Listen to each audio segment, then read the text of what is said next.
Fox News is hilarious. It's one of the only places you can go where you can listen to them for like 5 or 10 minutes, and at no point in the entire 5 or 10 minutes do they say anything that makes sense.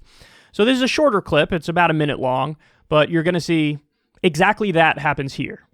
Joe Biden essentially is, as Jillian said, going to take a victory lap of what he's been able to accomplish so far. Some of the things he promised on the campaign trail that are going to be missing from his speech tonight, missing lower prescription drug prices. Not going to be talking about that. Not going to be talking about expanding Medicare eligibility.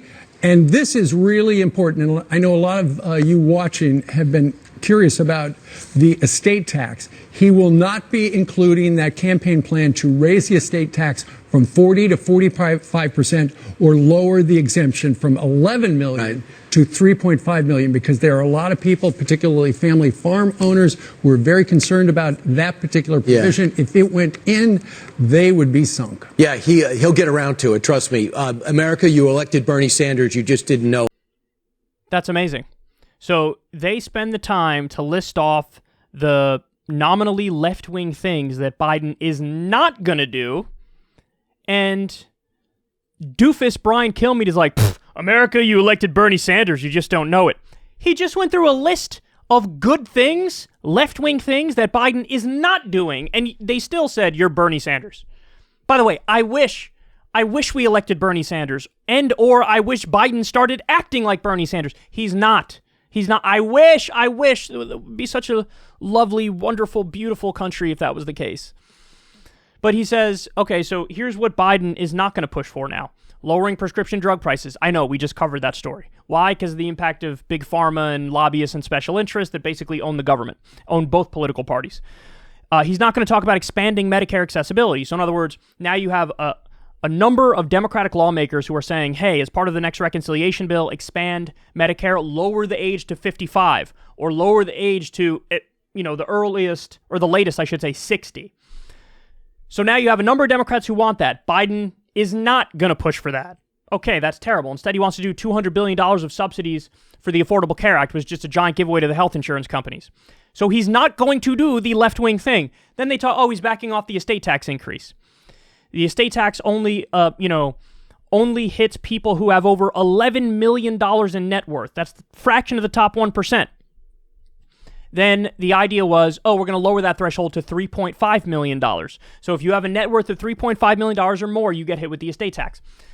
The Fox host says, a lot of family farms were mad about that, and they would be sunk if that passed, so they're not doing it. Do you hear yourself? Net worth of over $3.5 million, again, I don't know, that's probably the top 1%, maybe 2%, something like that, third percentile at most. And he's saying family farms will be sunk. That's not a family farm, son. That's not somebody scraping to get by. A net worth of $3.5 million. Are you kidding me? But I love that. After a detailed, extensive list, here are the left-wing things Biden is backing off of. Meathead Brian Kilmeade is like, you guys elected Bernie Sanders. No, based off of what the list they just ran through, we elected Donald Trump. That's who we elected, based off that list. That's actually not fair, because Biden has been better than Trump in many ways, but still, based off that list, basically, what Ducey just said is, hey, Brian Kilmeade, Biden agrees with you on all these things. And Kilmeade's like,